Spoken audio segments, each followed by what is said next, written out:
Why is it that we get to read very few candid biographies of leaders in India?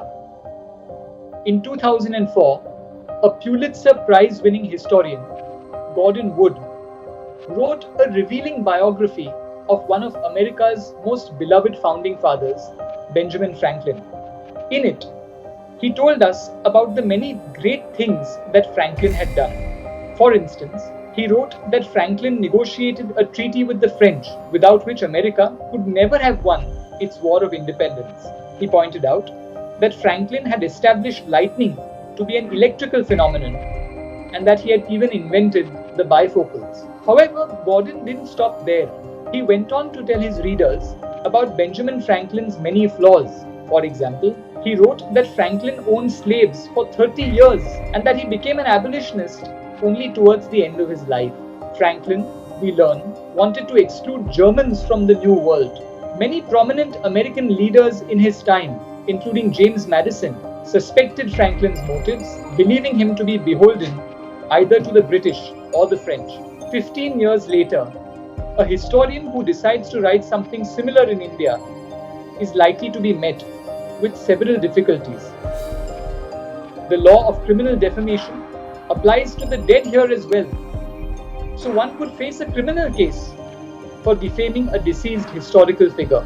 Authors might often be afraid of offending sentiments in India by reassessing the lives of those who have been posthumously vilified or lionized. For instance, anyone who challenges the conventional narrative that Shivaji was a hero or Aurangzeb a villain is likely to be met with abuse and legal troubles, as Audrey Trushke and James Lane found out. Jaswant Singh was expelled from the BJP when he wrote a laudatory biography of Jinnah.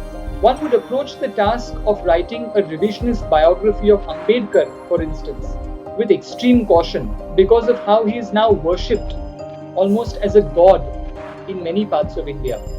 Additionally, biographers here can draw on only a handful of archival sources. Indian families tend not to preserve the personal papers of their forefathers, their letters, diaries, and so on. There might be two reasons for this.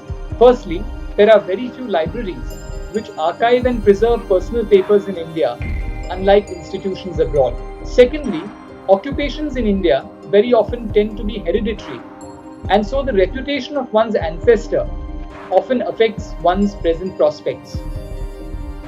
For instance, revealing Prime Minister Indira Gandhi's personal papers today might affect Rahul Gandhi's electoral chances, since anything negative about Indira Gandhi which emerges from those papers could be used by his opponents to attack Rahul Gandhi.